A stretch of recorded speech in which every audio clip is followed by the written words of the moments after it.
faut éviter de France. Et vous êtes en relation avec ces enseignants? En fait, pour la veille professionnelle que je pratique. Bonjour Alain Assouline. Bonjour. Vous êtes président de la société Les Argonautes. Vous êtes actionnaire du GIP, Réseau professionnel des enseignants, plus connu aujourd'hui alors que l'Éducation nationale vient de l'ouvrir officiellement, le réseau social Via-Éduc. Quel est le champ d'activité de votre société ?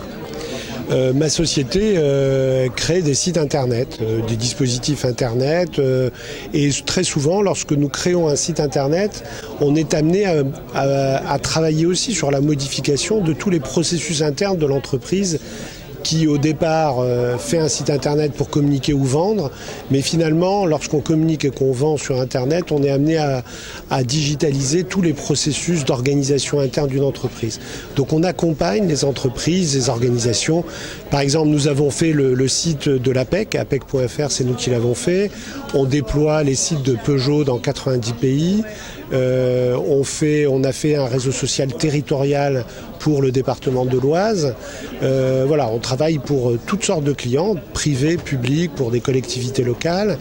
Et nous avons été amenés à, évidemment, avec un grand plaisir, travailler sur le réseau social Via-Éduc. Alors pourquoi avez-vous rejoint justement ce GIP qui est au départ le consortium qui est à l'origine justement de la création de ce GIP?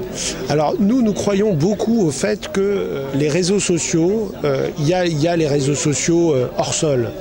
Facebook, qui permettent aux gens d'échanger à très grande distance, mais en réalité souvent on se rend compte que ces échanges très distants, qui peuvent être très distants, finalement se font souvent en très grande proximité. Souvent les gens qui échangent sur Facebook, c'est des voisins ou des gens qui habitent la même ville ou des gens de la même famille.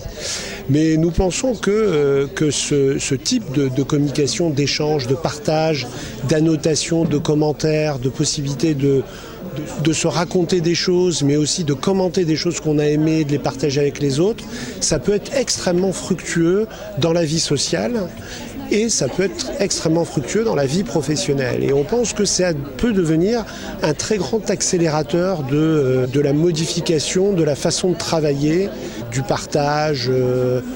Voilà pourquoi nous avons rejoint ce groupement. Et notre tâche, là, c'était d'y apporter un peu notre savoir-faire. Les Argonautes existent depuis 20 ans, on peut dire quasiment depuis l'existence d'Internet en France. Et on a acquis, avec tous les clients pour lesquels nous avons travaillé, on a acquis un certain savoir-faire à la fois en termes de ce qu'on appelle le design d'expérience utilisateur, c'est-à-dire de la façon dont on doit permettre à l'utilisateur de naviguer dans un site, d'échanger dans un réseau social, etc. Et de façon à ce qu'il le fasse de la façon la plus évidente pour lui. Nous, on croit que c'est très important. Évidemment, dans les objets de la vie quotidienne, on n'imagine jamais un objet sans qu'il soit designé pour un usage. Le design, en fait, c'est quelque chose qui est fait pour un bon usage. Et très souvent, c'est des choses qui sont peut-être des fois un peu oubliées sur Internet. Et donc, nous, on pense que le fait de reprendre les standards du web de manière à ce que les personnes qui utilisent un réseau social ou qui utilisent un site Internet s'y retrouvent immédiatement, qu'ils n'aient pas besoin d'avoir un temps d'apprentissage pour comprendre ce qu'ils ont à faire. Donc, on a beaucoup travaillé sur cet aspect-là pour Via-Éduc. Et évidemment, on a travaillé parce que nous avons, c'est un peu l'ADN des Argonautes, c'est qu'on a regroupé dans la même entreprise tous les métiers qui concourent à réaliser un site internet ou un réseau social. Donc on a aussi réalisé le développement technologique. Donc la plateforme technologique de Via-Éduc a été créée par les Argonautes. Vous parlez donc de design utilisateur, en fait, de X-Design. Pendant 2 ans, si je comprends bien, cette Via-Éduc a été expérimentée par des enseignants. Comment s'est fait cette relation avec les enseignants? Est-ce que vous avez tout à fait. mis en œuvre ce type de... Alors, tout à fait. Et on a pu le faire à un niveau rarement atteint, parce que souvent le design d'utilisation, on considère pour avoir une bonne idée, pour bien tester un design d'utilisateur, il suffit 5 à 10 personnes dans une salle qui utilisent et on regarde ce qu'ils font, on regarde leurs réactions et à partir de là on peut en tirer des choses.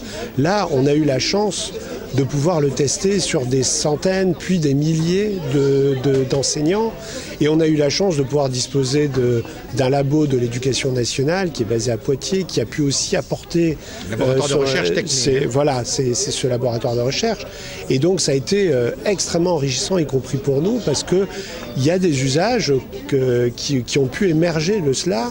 Et on a été vraiment dans cette approche qui est propre à la conduite de projets numériques, qui est la première chose, c'est d'accepter le changement. C'est-à-dire tout ce qui revient des usagers et qui vous dit que vous êtes sur une mauvaise voie, il faut accepter de le changer immédiatement. Et donc dans ce qu'on appelle, nous, une méthodologie agile qui permet à tout moment de modifier en fonction des réactions des utilisateurs. Comment se sont déroulées alors les interrelations entre les divers actionnaires de ce GIP ?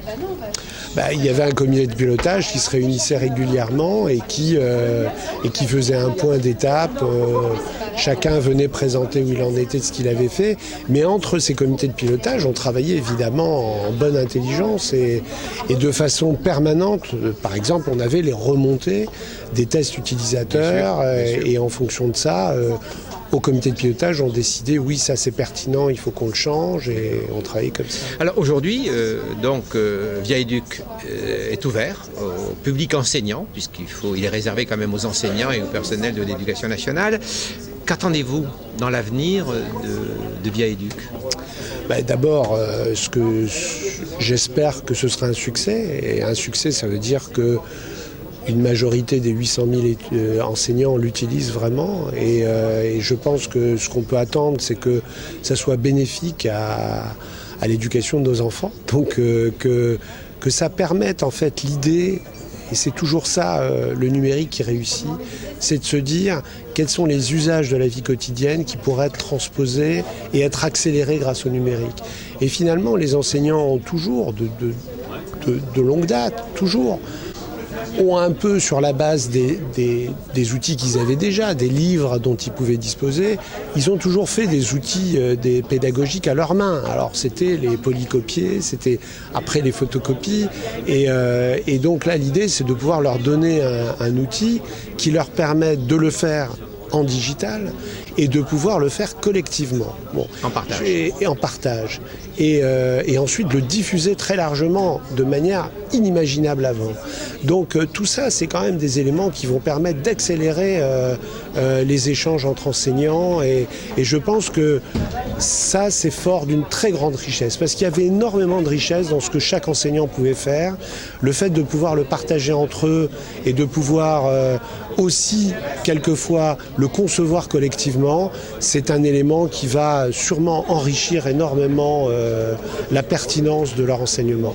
Si j'ai bien compris, les Argonautes, c'est aussi les parents d'une plateforme technologique mise en œuvre dans ce dispositif de Viaéduc ? Tout à fait. Alors vous savez qu'en fait, dans les investissements d'avenir, il y a l'idée de faire quelque chose d'utile pour une fonctionnalité donnée. En l'occurrence, là, c'est un réseau professionnel des enseignants. Mais il y a aussi l'idée de dire comment on renforce et on promeut les technologies françaises. Oui. Et comment on peut permettre éventuellement aussi de les exporter. Donc, dans ce projet, il y avait évidemment la finalité du réseau social enseignant, mais il y avait aussi l'idée de dire on va le faire sur la base d'une technologie française qui a un framework qui s'appelle Symfony, qui est un framework. Alors un framework, vous savez, c'est une boîte à outils où il y a déjà des morceaux de code qui sont écrits, qui sont bien reliés entre eux, qui permettent de faire du déploiement et du développement de façon rapide et robuste. On a utilisé ça, mais non seulement on l'a utilisé, mais on a enrichi ce framework en ajoutant une couche de réseau social qui va permettre, qui est en open source, qui va être remise à la communauté et donc des développeurs et qui pourront l'utiliser pour pouvoir faire des réseaux sociaux sur d'autres communautés, avec d'autres fonctionnalités, etc. Merci beaucoup Alain Azoulay.